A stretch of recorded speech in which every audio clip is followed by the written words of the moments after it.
Hi, welcome to the Build and Grow 21 channel. And I'm out here again as a reminder today that the things that I like to do, sometimes require a little extra effort, in order to keep them maintained and well growing.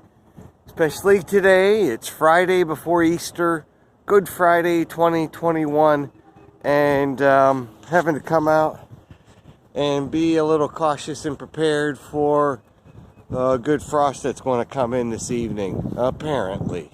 It's supposed to go down to 27, and my peach blossoms are coming in just fine.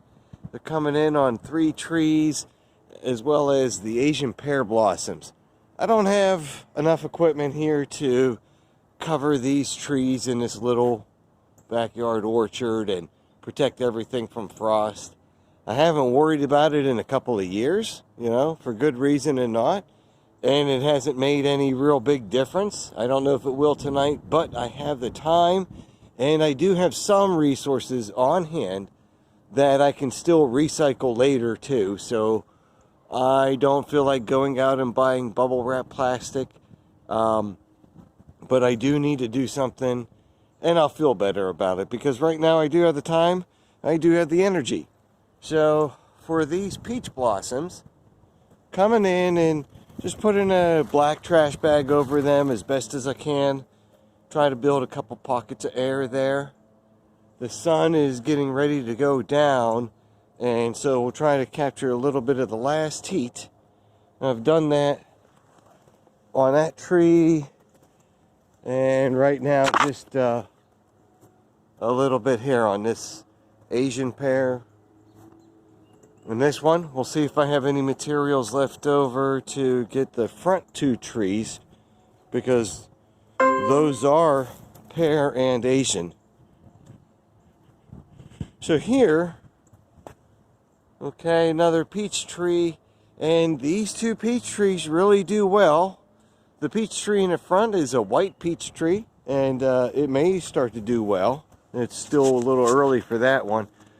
So again, I'm going to come in, cover these as best I can.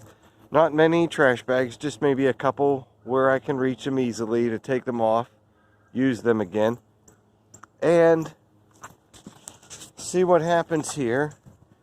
What I will attempt to do, and we'll see what it looks like in a little bit, is take this roofing tar paper here, for shingles. I'll take this paper and just for fun, see if I can wrap around, a little bit here, so it's not just the bags.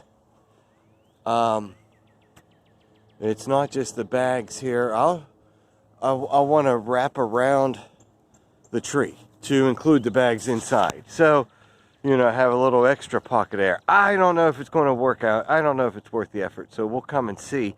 And to give this some perspective about why I'm really not worried, I haven't done this in such a long time that the last time I had to frost protect this tree was big enough where it was frost protected by 1 plastic bag. So yeah, that brings back a nice memory. You see how this tree has grown, and it's only been maybe an additional 6-7 years since that time. So this tree's been growing here maybe, I'll have to double check, maybe since 2013. Okay, to be continued.